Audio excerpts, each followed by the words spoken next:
use of these titles. You see, the Anunnaki are believed to have been the descendants of Anu, the Sky Father, and the two most prominent leaders of this group are Enki and Enlil. Beyond that, there's a lot of inconsistency between how many Anunnaki there were and what roles they fulfilled. For example, in the Enuma Elish, there's only a small handful of gods who are introduced. Tiamat, Enki, Marduk, you know the group. But then out of nowhere, Marduk places 600 gods on the earth and 300 in the heavens. And no explanation is ever given about who these gods were or where they came from. Later on in our own history, the ancient Hittites identified the Anunnaki as the oldest generation of gods who were overthrown and banished to the underworld by the younger gods, which is curiously what is described in the Enuma Elish itself and reflects the stories of the old Titan gods in Greece being overthrown by a younger pantheon. In the Bible, we see the following passage. The Nephilim were on the earth in those days, and also afterward, when the sons of God came into the daughters of men, and they bore children to them. Those were the mighty men who were of old, men of renown. Well, they better have been courtly and romantic, because if that line is implying anything else, I don't like it.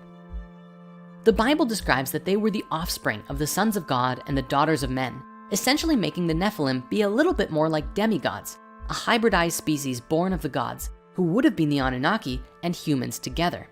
It's theorized this could be where demigods in general came from, such as Hercules, who is the son of the god Zeus, and the mortal woman named Alcmene.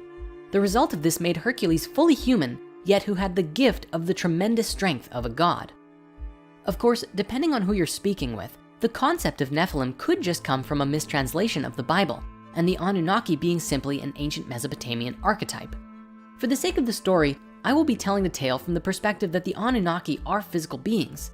But as always, feel free to interpret this however you like, and please share your thoughts in the comments below as to what you believe these Anunnaki were. This story begins several 100,000 years ago and starts in the midst of a drama involving the Anunnaki, the planet Nibiru, and our Earth. Sitchin wrote that he believed that the planet Nibiru was inhabited with life at one point in its history. He wrote that the dominant species on the planet were bipedal in stature and had evolved conscious minds. They were the Anunnaki. These beings were said to be much bigger than we are today, with the women being about 10 to 12 feet and the men being 14 to 16 feet tall, which you might recall relates with the various levels of consciousness we explored way back in Spirit Science 11 and 12. The Anunnaki were not immortal, but they had exceptionally long lifetimes compared to what we're used to. Sitchin's translations estimated their lifespan to be somewhere between 360,000 and 500,000 Earth years. However, another scholar,